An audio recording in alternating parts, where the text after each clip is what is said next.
So we get to start now. Is everybody in? Hello. Hello Hi, Rita. there. It's Mai. How are you? Hello, May. How's everything? Alhamdulillah. Happy How to are have you? you here. I'm Happy so to have happy you, to be my here dear. too. Thank you. This is very nice. I love having my old friends, of course. And I hope you like it today. Inshallah, we do have Dr. Ahmed Youssef. He's an old colleague as well. And we are very honored to have him and I'm totally sure I will excited to enjoy. have his presentation today. Sure, I So can't. I can't wait. thank you. So we can get to start the event. And usually we get to start as one of the six by presenting our colleague. So this is a Nile TESOL special interest group.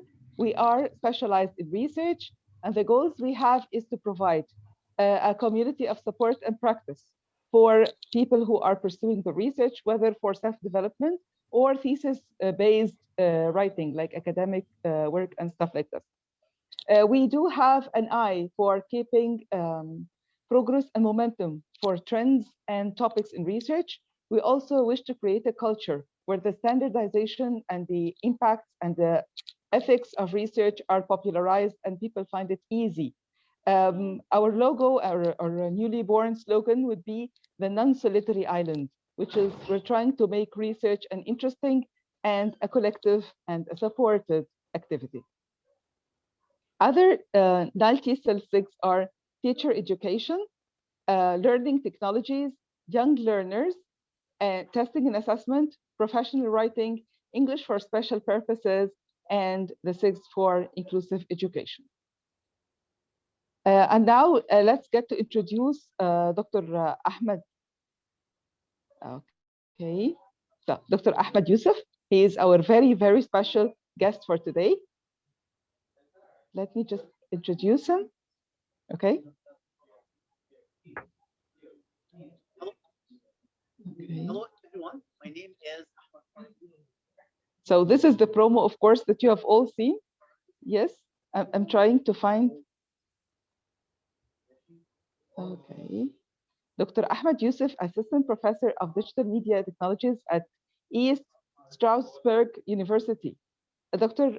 Youssef's area of research is game-based learning in educational, business, and cross-cultural communication contexts. He focuses on examination and production of effective computer-mediated and mixed reality instructional approaches to solve challenges or challenging learning problems. He investigates how dynamic learning environments made possible by 3D games and virtual reality he can contribute to better development and acquisition of civics, educational, cultural knowledge. This is beautiful, wonderful, very promising, and I'm sure everybody's excited to get your talk. Thank you so much, Dr. Ahmed, and please come in. Thank you. Thank you, Ghada. So I hope that you all can hear me well. That's right. And Loud and clear on my end. Okay, that's great. So I'm assuming like the rest can hear me well, which is good. Please feel free if there is anything you want to ask about or something. I mean, like I don't mind. You can like jump in, unmute your microphone, and ask.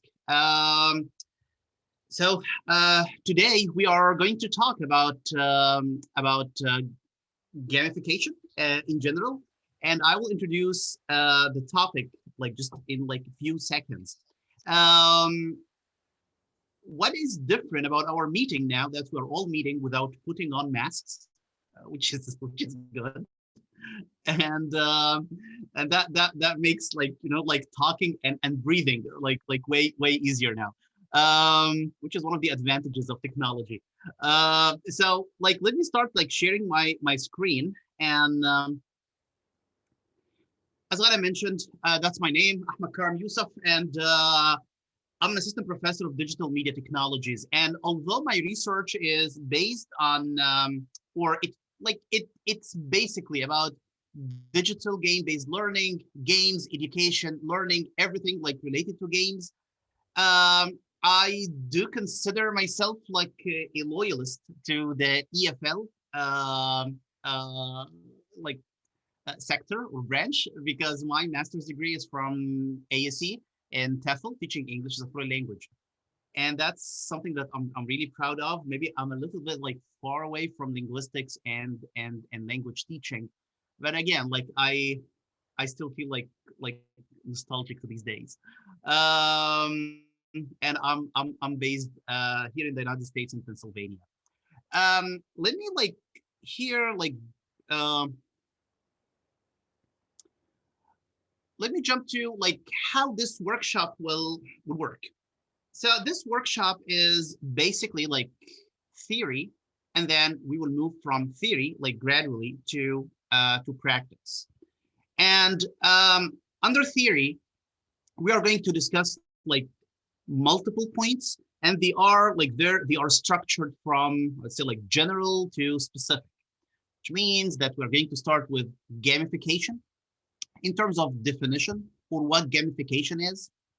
And then we're going to talk about like gamification in education and the theoretical framework that led to the adoption of gamification in education.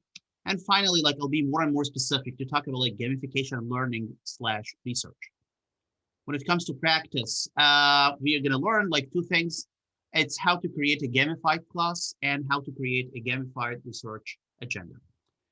I would say like maybe the theory part would like the portion of the theory part like would be like a little bit bigger than the practice part, but I hope like you will I mean, like you will learn something like by the end of this workshop.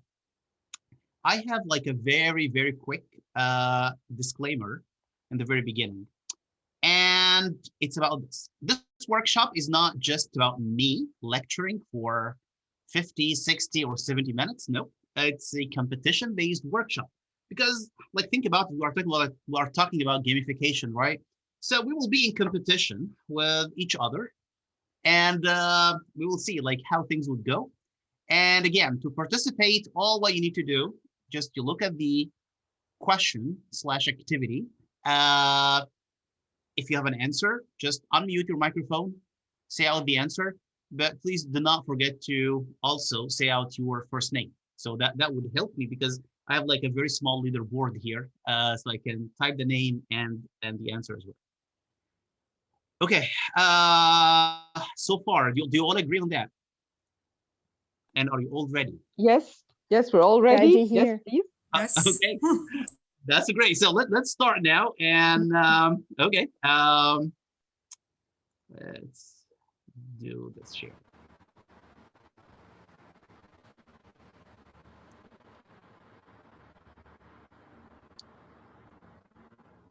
Okay, so gamification, like there is a very famous and well-known definition of gamification, and it's about like the use of gaming elements or elements of games in a non-game context or a non-game environment.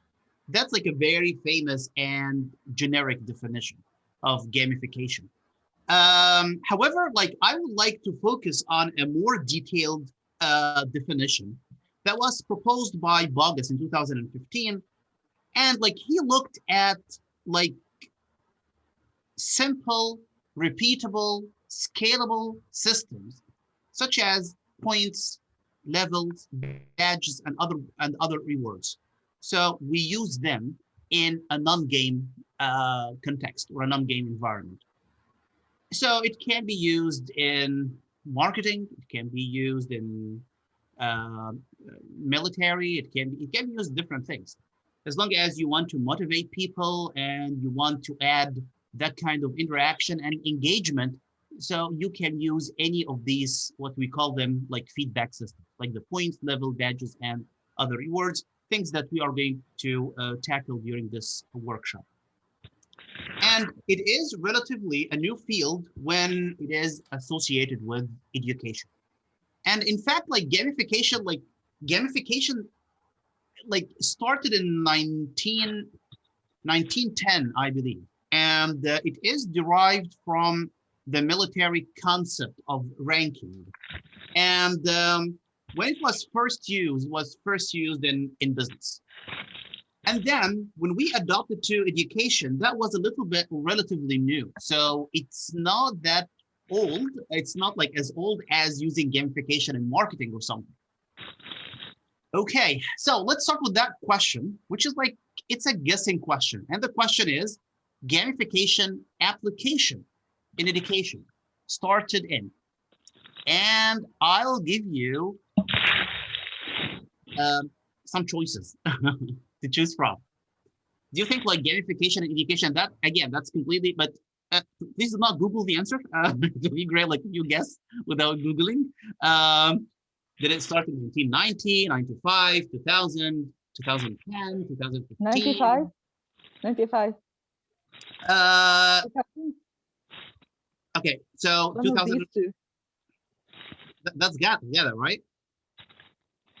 Yes, that's me. Okay, and your answer is 2000 and? 2000 or back in the 1995. 1995 where we have the DOS and stuff like that. So you need to choose one answer. One answer. Yes. 1995. 1995. Okay, any other answers?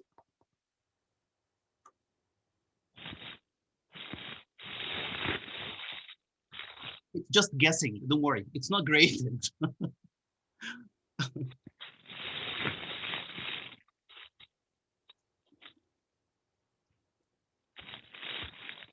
Where are the rest of the attendees?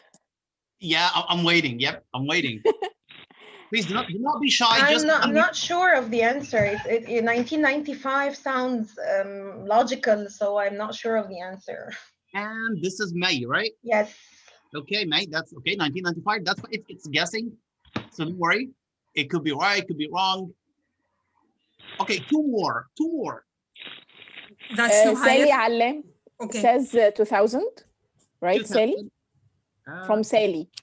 Okay, so Sally 2000.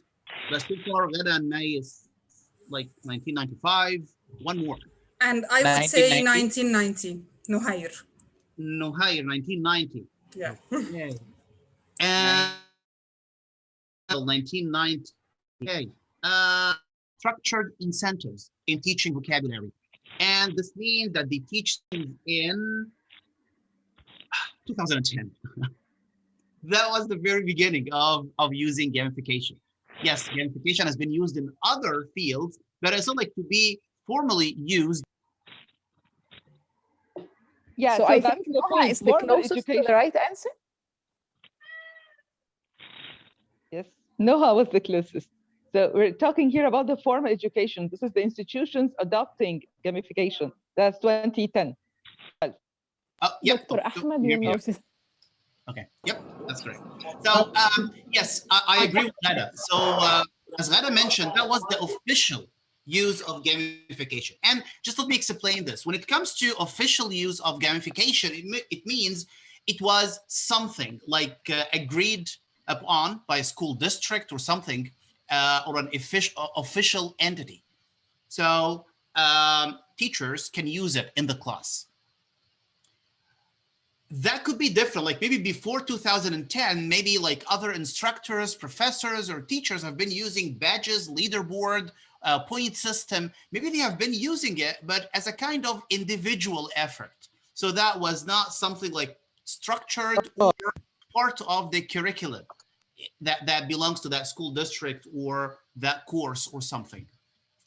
So that was like the beginning was actually in 2010. And I would say like since then, we'll find like gamification has become part of not just education, but it's education and training as well. So we have different elements of gamification, and these elements are like leaderboard, badges, points and rewards, and levels. If you play games, it doesn't have to be like console games. It doesn't have to be something on PlayStation or Xbox, like games on your phone or something. You will, I'm positive that one way or another, you notice these things like the leaderboard, badges, points and rewards, levels. And you will find that, yes, like sometimes you get really excited and you keep playing and playing to achieve more points. Or sometimes you keep playing and playing in order to get like an electronic badge or something. So these are things and they are elements related to gamification. And what we're trying to do today is to see how to apply these elements to our research agenda, our classes, how to make our students like part of this process, which is like the gamified process. But before we we do that, let's do this. Like I have a couple of questions. That's not part of the competition. Do not worry about that. It's just like for discussion. I need to know, like, I'll see, like, from two volunteers to tell me, like, the answer to the first question. Do you compare yourself to others? Like for a while you would say, okay, so what is the relationship between comparing myself to others, like to gamification? But I'm trying to get into the theoretical background, but I need to know from you. Do you compare yourself to others? Does that always happen? Sometimes, hardly, never? Like, what do you think? Sometimes I do. Sometimes. And who's like, okay, Daniel, so Daniel. Okay, so Daniel, sometimes you compare yourself to others, like based on what? Like, or why do you do so? Like talking to them, or how they talk better than me, how they do things better than me, and how they present themselves better than me. So I'll portray. I feel like some kind of competition towards them. So I should do better next time. That's the thing. I'll compare. So when you compare yourself to people who are better than you, right? Yeah. Okay, Daniel, that's a very good point. So I'm gonna touch upon this point like in a few minutes. And here, We okay, any also other? compare ourselves when we compete. If we're in a competition or something, there has to be some kind of comparison. And I think in this, it's some kind of norm reference comparison. Even it's not even criterion reference. Okay, that's a very good point, May. And I have a question for you. Yeah, Are sure. you talking about like game-based competition or work-related competition, or? Any kind of competition in any situation that involves a competition, even if it's just a game. I don't mean a computer game or an educational game. Even if it's just a game that you're playing with some friends or something, and there is a competition, there tends to be some kind of a comparison based Oh, on performance, for example. okay, so this comparison is more related to competition. That's a very good point, May. And okay, one more participant. I think a Do you? couple of our attendees answered via chat. Maybe Oh, they okay. can't speak now, but still the answer is sometimes that they sometimes compare themselves to others. And I guess we all do, even if it's rarely, but we all do. We all do. Yes, I totally agree with you. Yes, we all do. And Hiba mentioned that if there is certificate, yeah, that's very similar to my point of view. That's if it's something related to competition, certificate, like there is a reward at the end. We do compare ourselves to others. That's correct. Sometimes, yes. I'm just like going over the chat, and so that's really good. I would say like consensus. So one way or another, yes, we do compare ourselves to others. But my second question here is, do you think this is something good or bad? When you compare yourself to others, like, is it something positive? Is it something negative? What do you think? I think it depends on the implications of the comparison. So why are you comparing for? If it's like you want to motivate yourself and put yourself with an already going on movement, so they help you achieve more, that would be positive competition, a comparison. But sometimes people would do that when they are like feeling low on themselves. It wouldn't really be positive, or it wouldn't help. So this is what I think. I totally agree.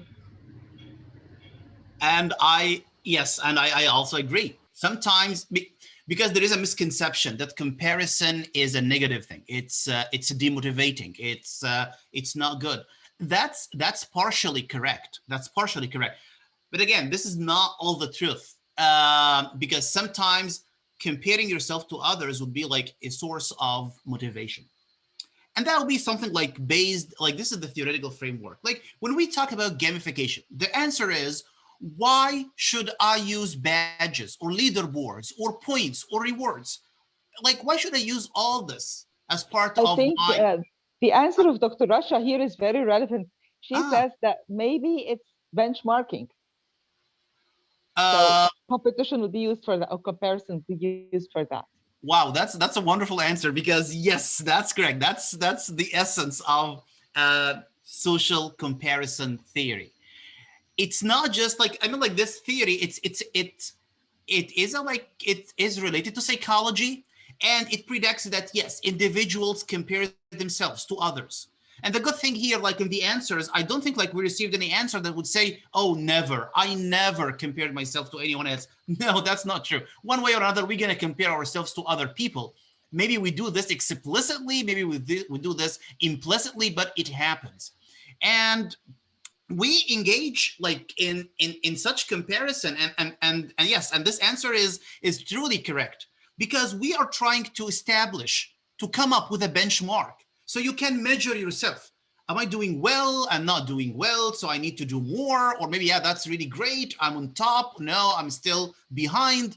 So you're trying like to establish this benchmark. And because it's life, so there is no one kind of like one set of benchmark. It is different from one person to another. And that's something that that people use social comparison theory for. It's, again, it's in psychology, and that's why they started to use also gamification based on this theory. So when we talk about comparison, like, let's be specific about that. When we talk about comparison, we have two types of comparison. So it's either you compare yourself to people who are like better than you are, could be, and other people would compare themselves to others who are, I say, like, they are worse, or not, they are not as good as you are. And both are legitimate types of comparison. Like the first one here, like, I compare myself to people who are better because I need to create that sort of motivation. I want to inspire myself, and that's fine.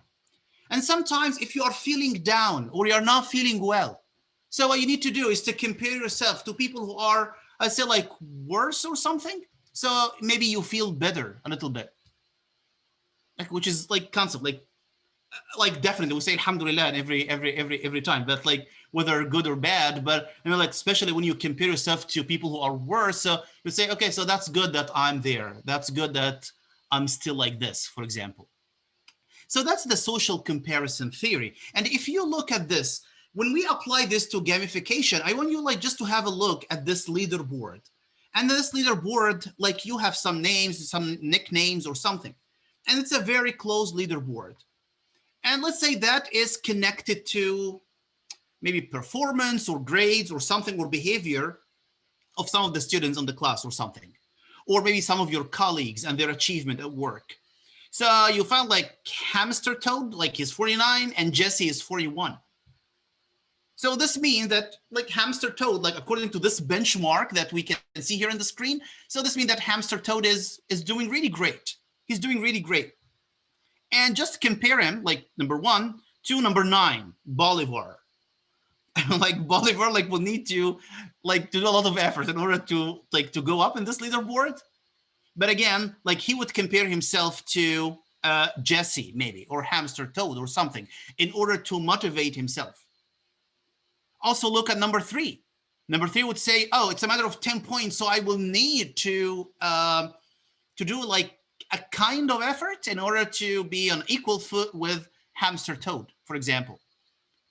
Just think of that kind of internal dynamics that happens, like, within people. Like, yeah, I have to do well. Or, oh, Jessie, she will think about her like closeness to Hamster Toad. She's very close.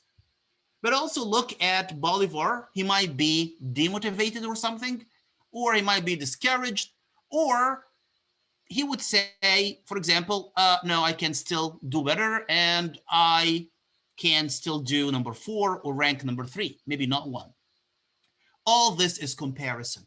And to set such comparison in a certain way, in like I say, like, not just in the class, but I would say in the class, or for your supervisees, or for other people that you know, or in life, that sometimes, like, that's really healthy. So let's now move to another activity.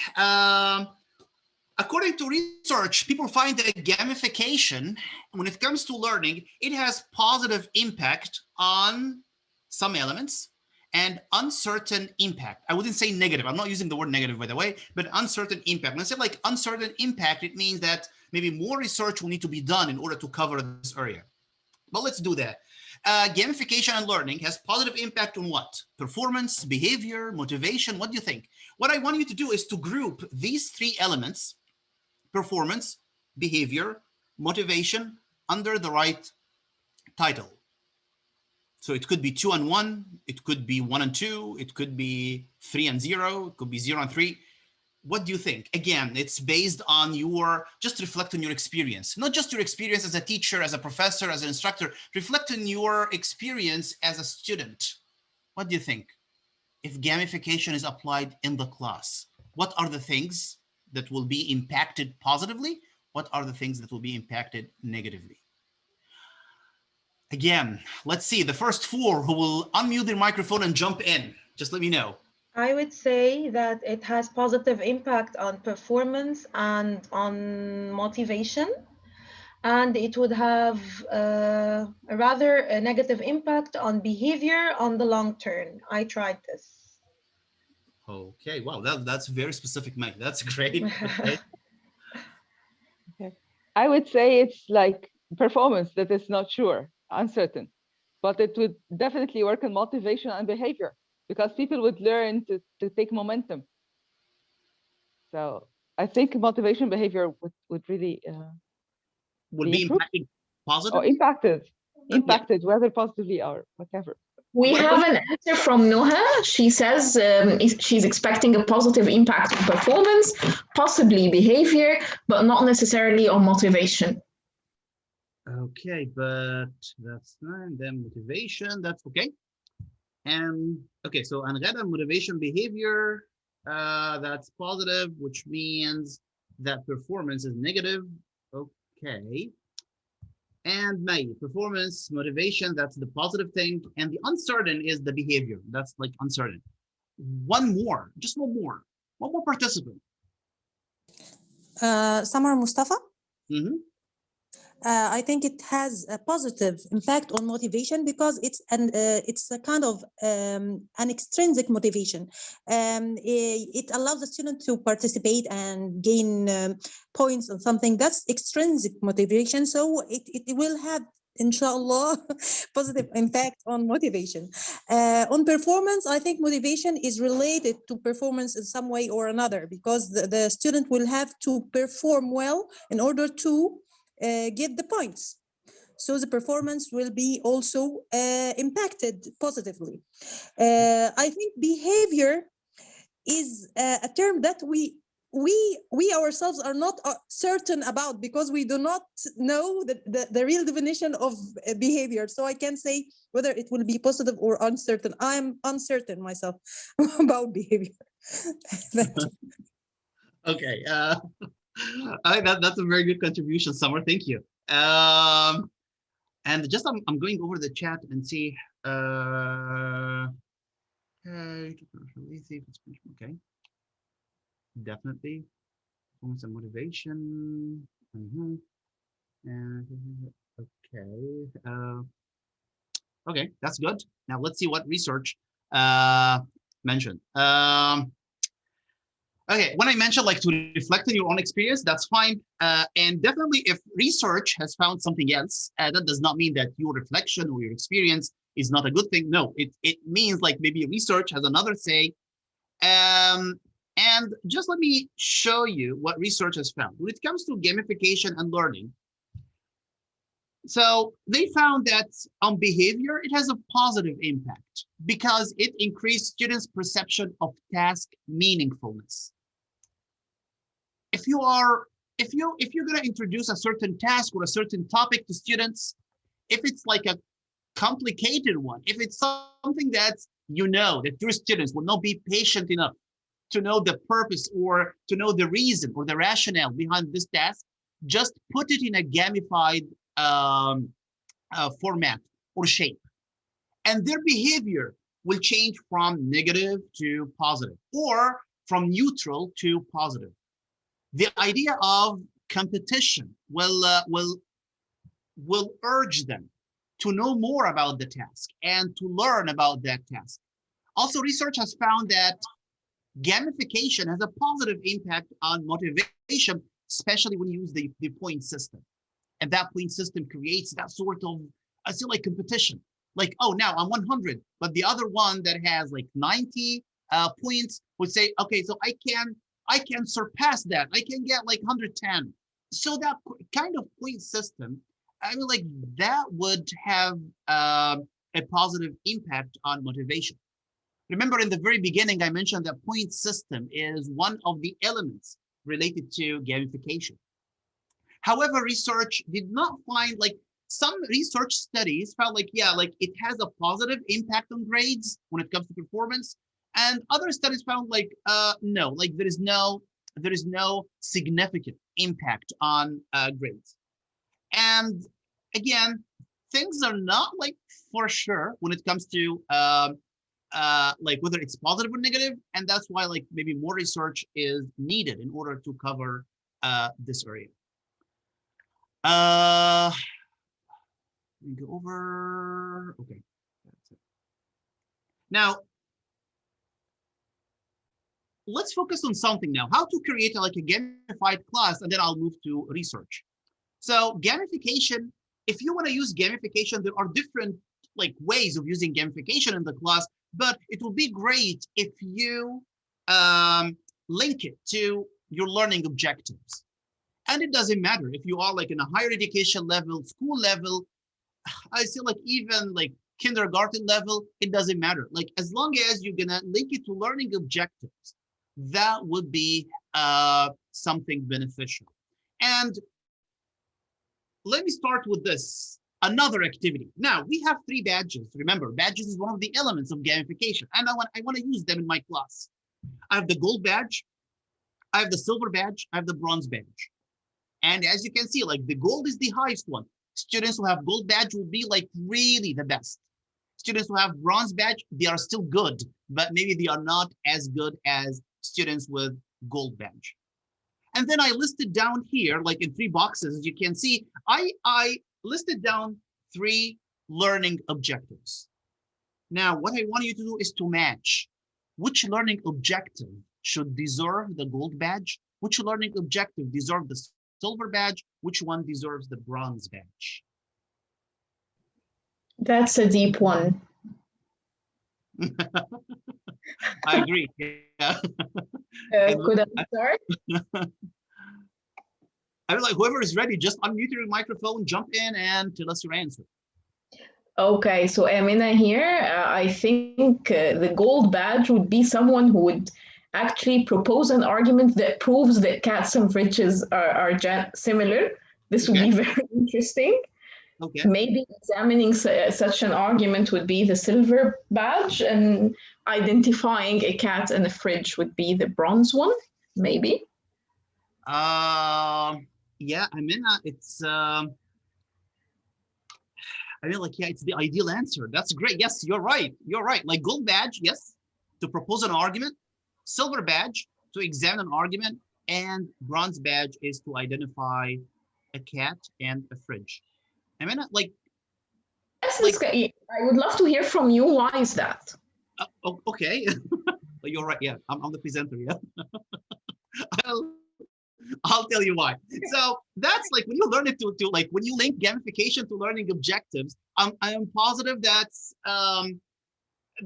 we, one way or another, we heard about like Bloom's taxonomy. So when you put these learning objectives, and Bloom's taxonomy, like is like a scholar, researcher, name is Bloom, and he started like, you know, like to put the learning objective, like from basic learning objective, like when you ask your students to recall something or to show something or to identify something or to organize something, that's very basic. And it wouldn't require that kind of effort to achieve that learning objective.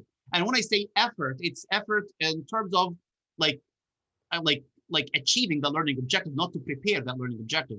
And then Bloom's like is moving, like he moved a little bit like a step higher. And he said, but any learning objective, in which you will ask students to analyze something, to evaluate something, to assess something, to distinguish between like two things or whatever. So that belongs to the, I say like the middle level, which is like to analyze and evaluate.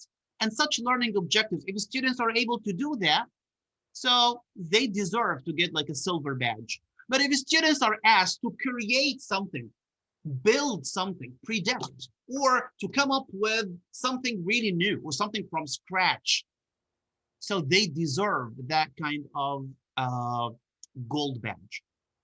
So it's based on Bloom's taxonomy, and when you assign this learning objective, just think about it. Like if you ask your students to identify two pictures, which one is the fridge, which one's the cat, and then they got it right, and then you give them the gold badge, the gold one, and then you ask another students like to think of an argument and to convince us that cats and fridge, like they have a lot of similarities.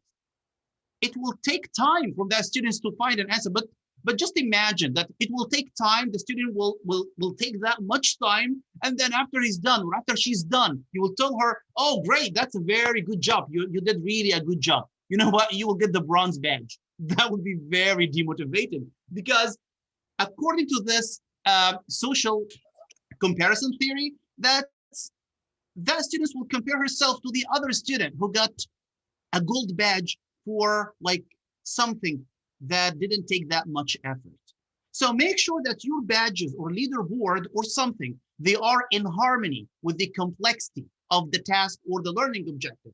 And by the way, this badge could be something that you print out and then you give it to students. It could be something electronic, like if you are using a certain learning management system like Canvas, D2L, Moodle or something, you can or you may implement some of these badges. So they will be sent, could be on their dashboard or sent by email or something. So they got to know that they got this correct. And then you can apply this to any other thing, like a multiple choice exam. If I got it correct, I can get bronze badge. That's good. But what about like an essay exam? If I'm going to write something, if I'm going to write like a term paper, definitely that's not bronze badge. Definitely that should be like a gold one. So Amina, yep, you did a good job. That's the rationale behind like linking gamification to learning objectives. Thank you so much for that. Thank you. And then now let's apply this to research. And when it's the same concept. Like as long as you got this concept, that's the same thing. If you want to create like to apply this, I think Karim is here, right? Okay, yeah, he's there. Now that's a kind of activity. I want to show you like two things on each screen. And let's imagine there is a leaderboard, there is a competition. So Karim is a faculty member, I'm a faculty member, and we're working for the same department, everything. And we have like, we share everything there. And then we decided to create like a leaderboard. And I want you to arrange who should be first, who should be second in this leaderboard. Karim is working on empirical research, and I am working on a meta-analysis thing. Meta-analysis is something like, I say like a massive literature review. Like I do like a review of the literature, but in a very systemic way. However, Karim is working on empirical research. Who should go first? Who should go second in that leaderboard? Hello. I think the one who's going to be first is Karim, and then we can move to Ahmed for the second position. This is Shuru, right? Yes. So Shuru, why Karim will come first and I'll come second? I guess for Ahmed, I will start with Ahmed, because Ahmed is working on something. It does not need that sophisticated analysis, I think. So the empirical research has to be first, because it's a practical wise or something related to.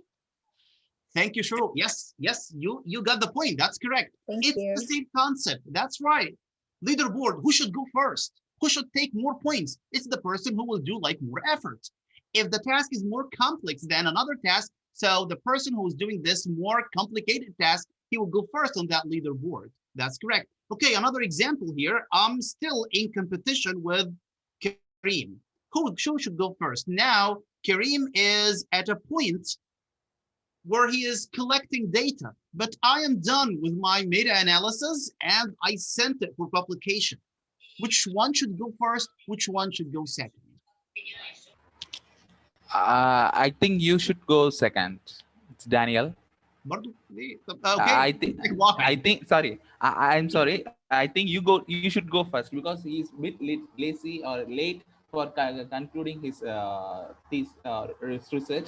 But you have finished your research or your thing analysis, all things, and you have sent it your paper to the research publications. That's why you go first, and Karim goes second. Oh, Daniel, thank you so much. Thank you so much. You're right. It's not because you put me first, but yes, there is a rationale behind that. That yes, Karim is still collecting data. He's doing a really complex task. That's really good. I am done. I sent it for publication, which means that I'm a step ahead. If you compare this example to the previous one, you'll find like the leaderboard is it's not a static one. It's always dynamic. It's always changing. So if Kareem is on the first place, he's in the first place. But maybe later on, I will come first, and then he will move down a little bit to the second place.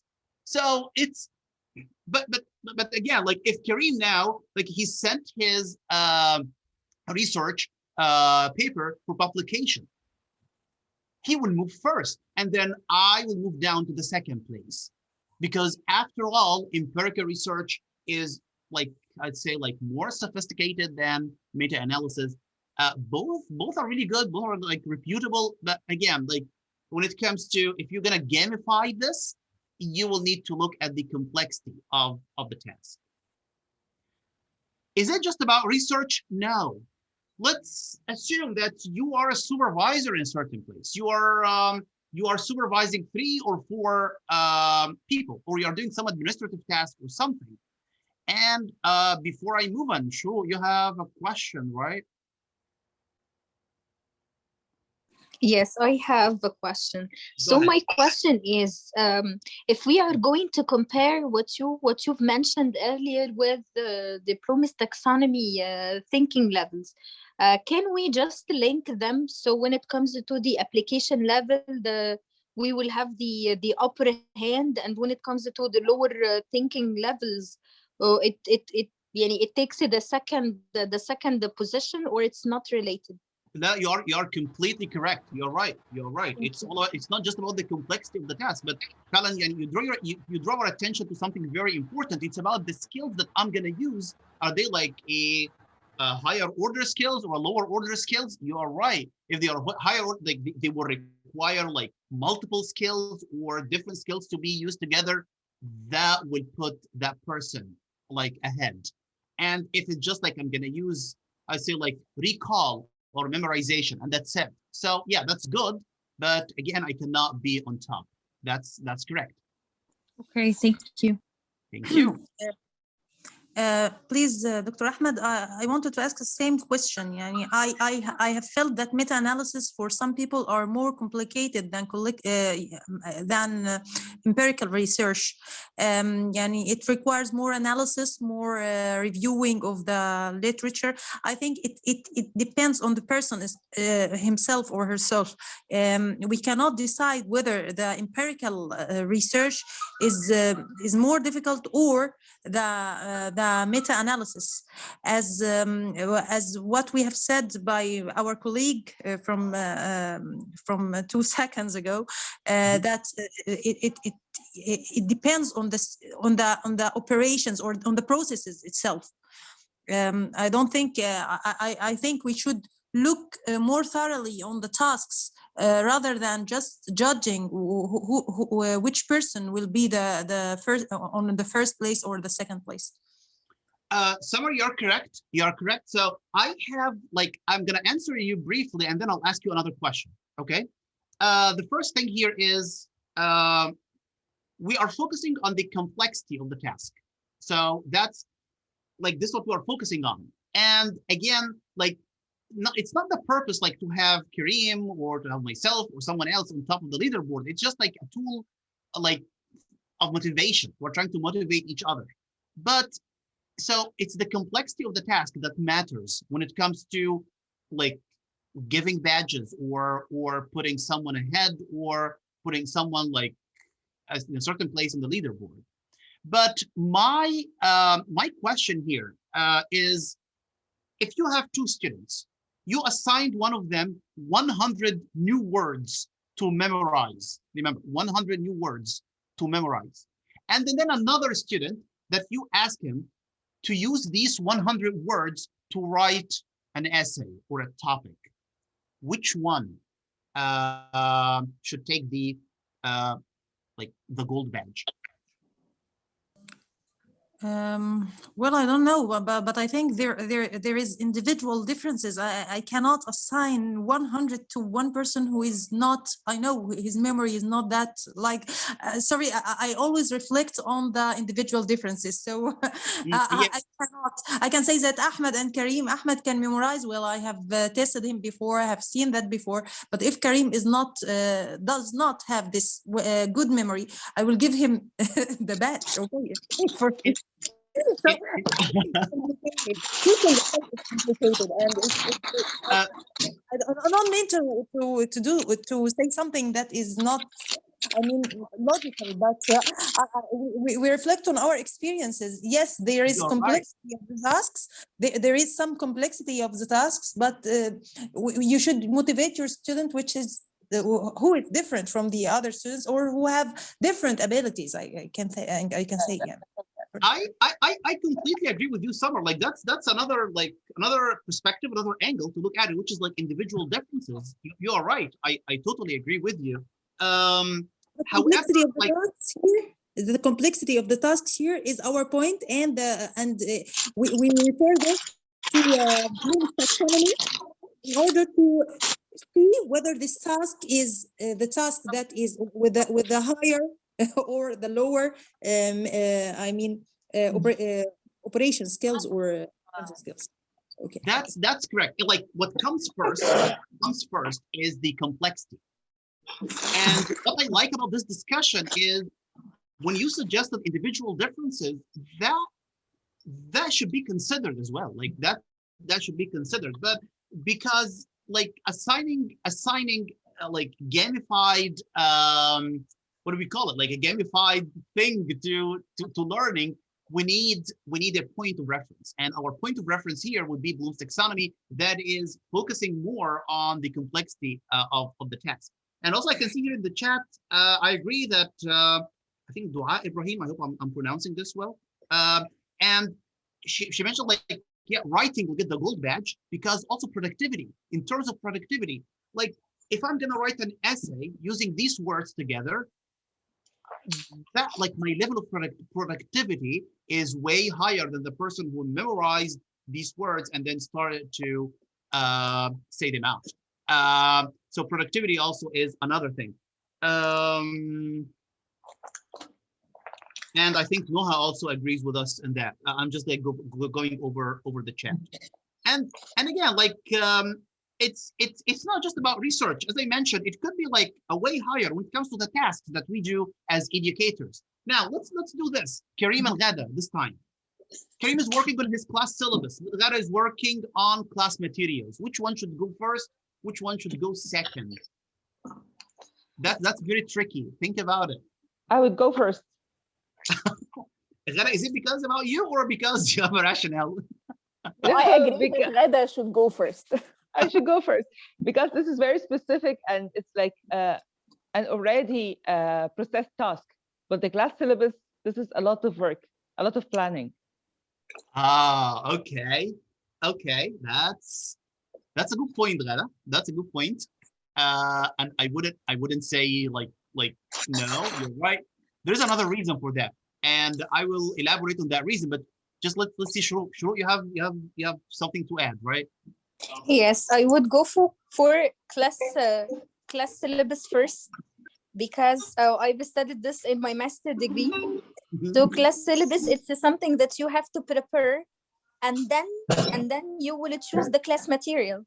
So it's like what comes first, go first. We have to have the analysis first, and then we get the material, the appropriate material for whatever we really need. That's a You mean very good general point. to specific, yeah. General to specific. Yes. That's a very good point, Shuru. Like here, like when I mentioned, like in the previous task, like in this competition between myself and Kareem, we looked at what? We looked at the complexity of the task, right? But when it comes now to this example that we have, like between Kareem and Gada, you can look at it like two different ways. The first one is, yeah, like writing up a syllabus. That is like, it's not like preparing class materials. But another one would say, okay, that's from the complexity of the task, maybe. Yeah, that's correct. But think about it. Can Gada prepare class materials before she works on her syllabus? Definitely. Never. Yeah. So Gada will need to be ready with the class syllabus first, and then she should proceed to the second level, which is class materials. Yes. Now, the question is, should Kareem go first? Should Gada go first? Again, it's up to you or up to the group who's playing together and they're trying to organize the leaderboard. But we need to decide on two things, or one of the two things. Are we going to follow the complexity of the task, or are we going to follow who did what first? This is like one of the things that we need to decide on. And then the last example. Sorry for interruption, but it's like a win-win situation. So the team decides which phase will be first, and then. But I think it's logically not working if we started with Ghada first and then we came out with Kareem. I have yeah, like I'll answer this like on two levels. The first one is, yeah, Gada would go first, since she is done with her class syllabus, which means that she is done with that complex task that Kareem is already doing. That's one level. And the other level is because I was beaten in the last activity by Kareem, and he came first in the leaderboard. So yeah, I would support Gada. Okay. Thank you. But yeah, but like sure, I'll tell you, like it's I like the keyword that you use, which is like it's a win-win situation. You're right. It is a win-win situation, definitely, after all. But technically, like if it's my judgment, I would put Gada first. Because if she's working her class materials, so this means that she's already done with her class syllabus. So no matter how class syllabus is something really complicated, but she's ahead. Can I add something? Can I add something, please? Summer, please, yeah, go ahead. Gada also, she has done his work with the class syllabus, and now she's doing the creativity part with the materials. That's right. Although I would argue that writing up a class syllabus is also a creative thing. Yes, I don't know. yes. It's yeah, but you're right. Like working on class materials, that's also a kind of creative work, and she's already done with the class syllabus. Yep, we agree on that. Now let me move to the last one, which is which one would you put first? Gada, who's serving in multiple university-wide committees. So these are committees that decide things related to the university in general, or Kareem, who's serving in multiple department committees. Again, I think the comprehensive one, the university-wide committees. So Summer would say yes, Gada should go first. And Gada, what do you think? I would go for the specific. So I think that Kareem serving in multiple department committees, that's the one that goes, because it's very clear, I think. So you're gonna put Kareem first or second? I would go first. You will go first, yes, and Kareem will come second. Shuru? I guess that we have to start with Kareem because it's the lower management pattern. We have a hierarchy when it comes to the management and business. So it's the one who can manage multiple department committees can serve the higher order of business hierarchy, which is multiple university-wide committees. So I think Kareem would go first. Kareem would go first. I would like, okay, so sure, like I would disagree a little bit with that, because Gada is serving in multiple university-wide committees, which require, like, basically, like it requires more work, and the impact of her work, like it would have an impact on all university things, like not just the department. Kareem is doing a good job. He's serving in multiple department committees, but again, his impact is just on the department not the whole university. So Okay, yeah, I so got it. like maybe Ghada will go first and then Kareem will go second. What I want to say here that when it comes to gamifying whatever, like task, research, learning, make sure that you're going to have a point of reference. When it comes to learning objective, it could be Bloom's taxonomy. When it comes to research, it could be the type of research or the stage where we are in, whether I sent it for publication or I'm still collecting data or I'm still analyzing the literature. When it comes to tasks like that, it could be something like your point of reference could be what should go first, what should go next, or which task is more complex, which one is less complex. Ahmed, sorry for interruption, but can I ask you a question? Please do. Can you just send me the rationale for each part of what you've covered today? I'm sorry to ask you this in a private way because I have that passion for the rationale behind choosing each choosing the appropriate one or the one who fits more in each section of those which you previewed earlier. Yeah, thank you, Shiro, for reminding me. Like what I will do, like I will share this PowerPoint definitely with Ghada, and I know that Ghada will be able to send it to the rest of people. And what I will do before I share that, I will add like comments, and these comments will help you know the rationale. Thank you. Thank you, Shiro. And the wrap up here, like just like I want you to help me with this wrap up, please, and let's put it in a gamified thing. So gamification is based on a theory that is called, does anyone remember the name of that theory? Social comparison theory, I guess. Social comparison theory. Thank you, May. You're great. Yeah, that's right. That's the name of it. Yeah. That's called the social comparison theory. Okay, some elements in gamification are what? Like, can you list down 2 or 3 badges, I think, and leaderboards. Points.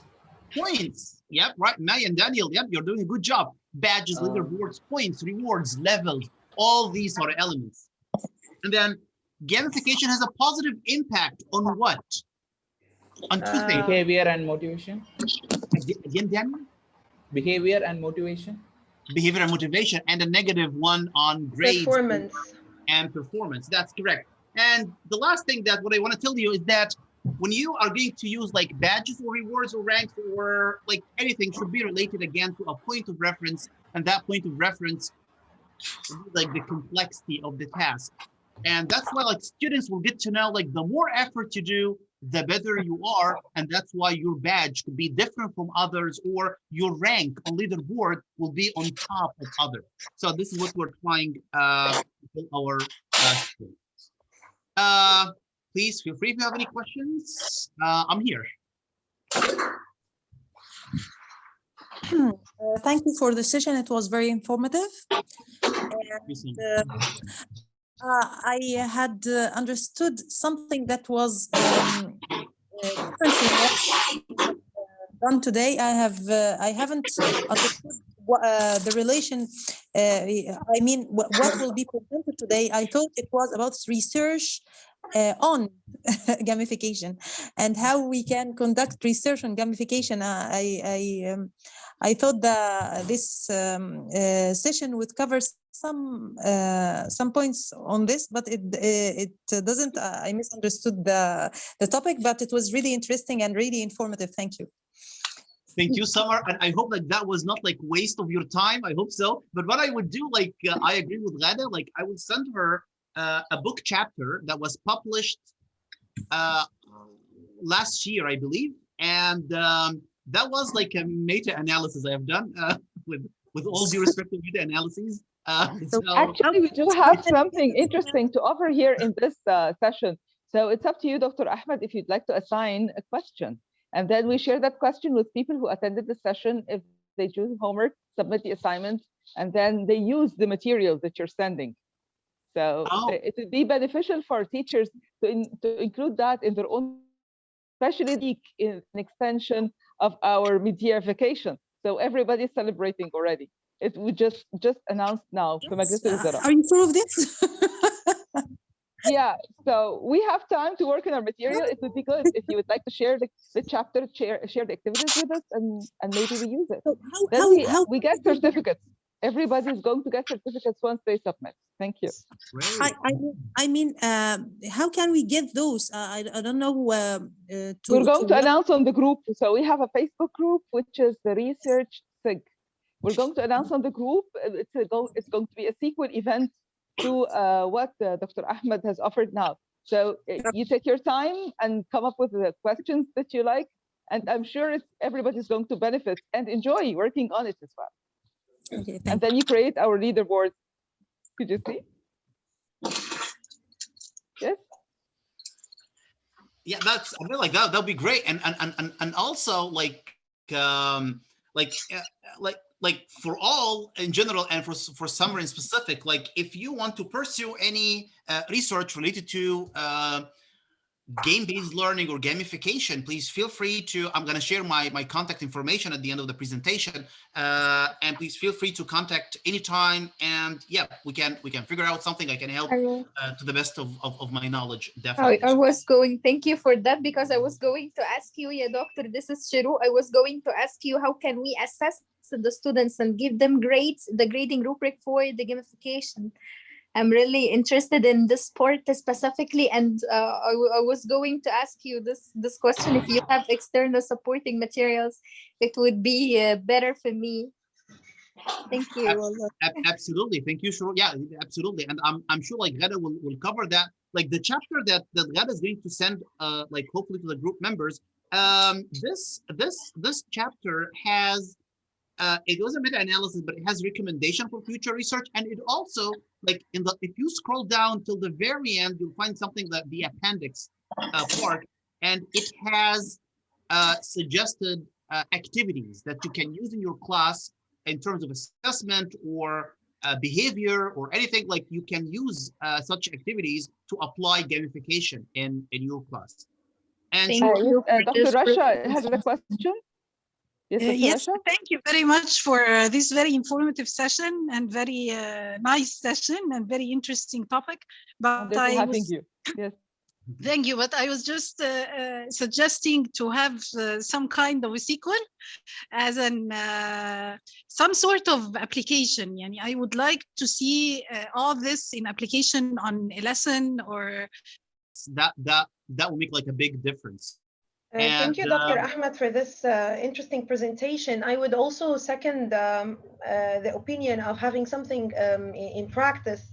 If you have an application or some applications that we can use, especially in this environment of blended learning and teaching online and virtual teaching, I think gamification could come in handy if we know some applications that are easy to use and that are interesting for our students as well. So if you have a list of those applications that we can use and you can simply share them, this would be very nice. Absolutely, yes. So that would be, yeah, I will definitely, like right after the presentation. So I'm gonna like prepare that list of, so like applications, websites, and things that can help you manage your class on different levels. Yes, and it will be very helpful. Dr. Ahmed, we have a couple of questions over chat if you have the time. Yep, absolutely. And we have there's a question from Noha. Oh yeah, it was mentioned at one point that comparison to establish a benchmark is positive. Yes, it is. Again, it is positive. It also might be negative. It's the way that you're gonna manage that. Thank you for the question first, Noha. Yes, if you're gonna set a comparison, and that is positive in a way that it will motivate students in order to get a higher rank in the leaderboard or to get more badges. So that would be positive. Honestly, it might be negative for people who will come at the very end or the very bottom of this leaderboard. So they might feel discouraged. However, remember, we as educators, teachers, professors, we are managing the whole game, right? So if you feel like some of the students, they are coming like really like in the bottom of the leaderboard and they are feeling discouraged, demotivated, what you can do that you can offer incentives. Offer incentives like you tell that person, okay, what about if you showed up on time for 5 consecutive classes, I will give you 50 points. So now it's his or her decision. And I come in 5, like, let's say like that person is always late to class. And if you give that incentive with 50 points, he will say, okay, yeah, so I will come on time, 50 points, that will put me on number 2 or number 3 in the leaderboard, or I will get more badges. That might work. So to create that positive or negative experience, it's back to us. Like we can turn a discouraged or a demotivated person or student into a motivated one. And it's based on how you will manage this game. So let me just recap on something here. There is this something we always do, the candies in the classroom, and sometimes we use money and incentives for the students. So, I mean, we do that, we give away, we do the motivation part, but we don't have the ranking. And that is the interesting add-on. mm-hmm. So they just like go home happy with all the chocolates and the candies, but they don't get the ranks. Right. And also something that I should have mentioned, that gamification doesn't work on intrinsic motivation. It promotes extrinsic motivation.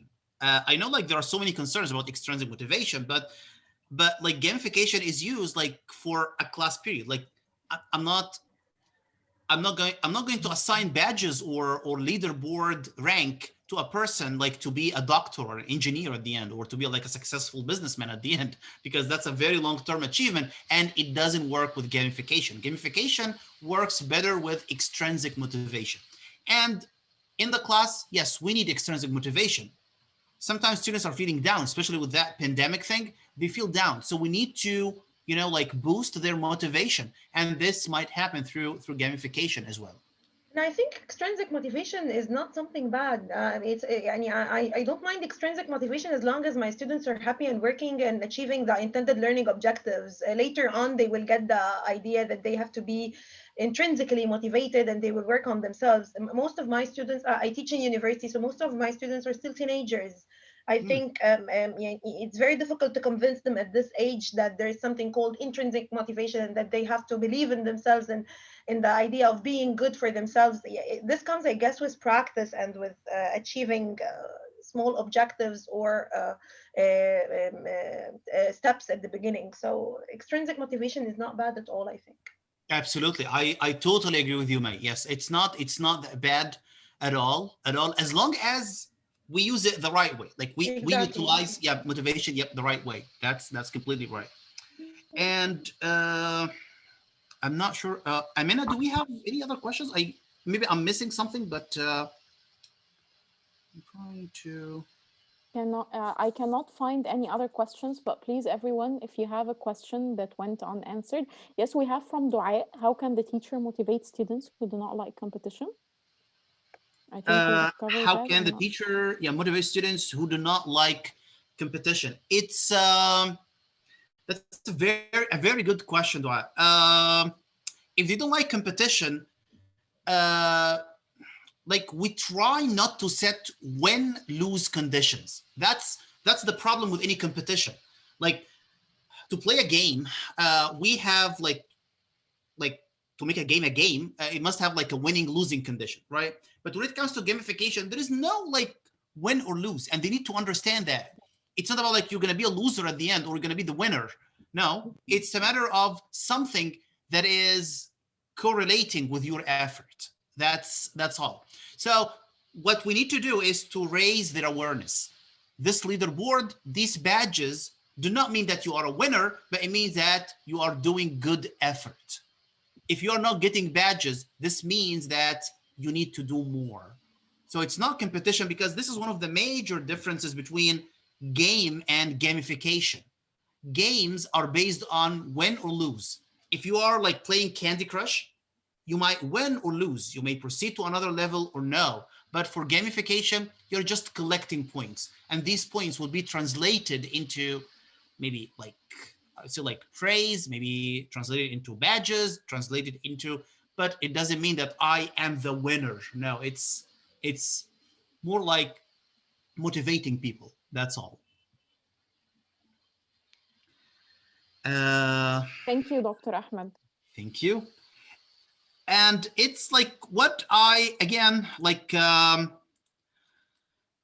if you have like any further questions or anything, like I'll share with Gara definitely the chapter that I mentioned, and a list of applications or websites that can be used in order to, I mean, like to use or apply gamification in the class. Some of these things I have used personally. The chapter that Ghada inshallah is going to share with you, again, at the very end, they have some activities that you can apply in the class. And it doesn't matter if your class is a higher education or maybe elementary or some elementary education, secondary education, school education in general, that's still applicable. If you need any help with any of these activities, anything, please feel free to send me an email. That's also my Skype, my Facebook, and my Twitter. It was quite a pleasure having you today. This is Thank true. you. Thank you so much. So, I so really enjoyed it. motivating and energetic, and it is like quite refreshing. This is for sure. Thank you so much, dear Dr. Ahmed, for coming today. And I hope we have time to prepare a sequel for this session where you can have some assignments for people who are interested to try their hands at the applications themselves. Yes? Shuru, you want to say something? And Salma shared something with me. Salma El-Fiqi. She says that she already is using some gamification tools. She sent me some pictures, and maybe after the event, I'm going to share it with you, Dr. Ahmed, to just like tell us which ones to use.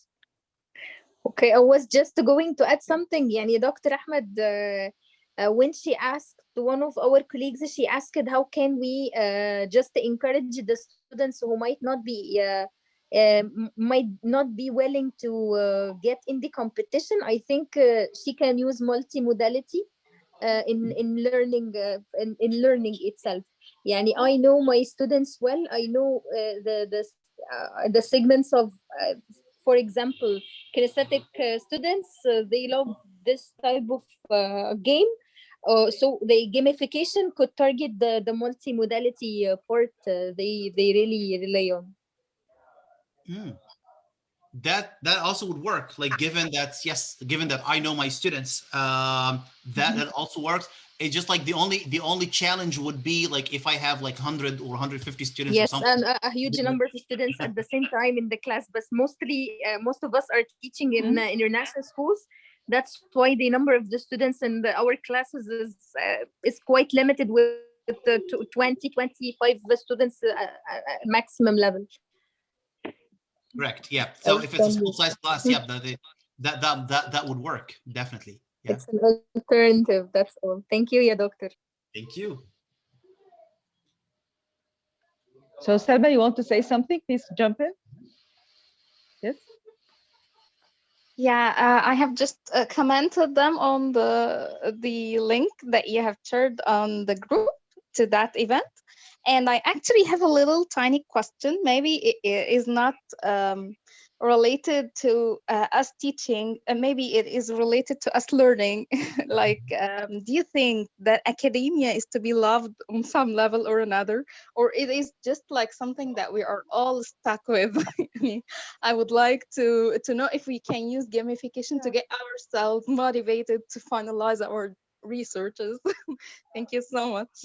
I mean, here by papers, like our own MA thesis or my dissertation after I get to finish my MA, inshallah. So any tips on getting us motivated to sit on the research beside using or choosing the best topic or the most interesting one? Because sometimes we choose the most interesting topic to us and still we have a trouble sitting there finalizing it. I think you can relate because here is the research stick. Thank you so much. That's a very good. That's a very good question, Salma, and very realistic. You're right. I agree. It's sometimes when you work on a paper or research or something, like you feel like you're really demotivated, and that's that's the beauty of extrinsic motivation in this case. Just assign yourself rewards, and it's, and of course, like when you work on a paper, so you're not gonna finish this paper like in 1 day or 2 days or something. Like, of course, like you spend like weeks, right? Like writing this paper, if not months. So what you need to do, like you're gonna like for example, yeah, I'm gonna work on the literature review, and if I am done, I will treat myself, or I will go out with my friends, or I will. So you see, like that kind of extrinsic motivation, and it will be great also if you have a motivator. Motivator means like some of your friends or your group of friends. So they always like yourself going out with them, having lunch with them, like doing any activity is linked to your progress. And I am positive, like people will encourage you to do so, so you can come together or something. But like bottom line, I believe like yeah, extrinsic motivation in this case would help a lot. It would help a lot. Thank you so much, Doctor. Actually, you have just chosen the literature review, that the thing that I like most, you know. It's like my most liked ever. Thank you so much, Doctor. That's really helpful. Thank you, Yes, so. and I wish to add something, which is like our session for today. It's like one of the little steps that we are taking in order to make the culture for academics very accessible.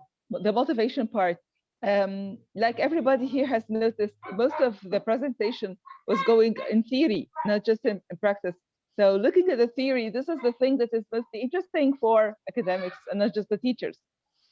So we are trying to help each other read out, share the information, look at the thinking process, the mindset of creating the activities themselves. And every time as teachers, we are attending things, we are going through we're reviewing our work. We are looking at the faces of fellow academics. We get to say hi. It's also linked to our purpose. So it's the non-solitary island. This is the thing that Dr. Nuhair has added to the research SIG. And I hope, inshallah, we make the momentum for everyone accessible. Yeah, that's the beauty of being like part of a group. So they all share the same interest, and they can answer each other's questions based on experience and based on so many things. But this is the beauty of working, and even working in groups, not just joining groups, but like working in groups. That's so good. So I guess we come to the end of our session. Thank you so much, Dr. Ahmed, for coming today and for keeping you longer than planned. So it was quite refreshing and really nice.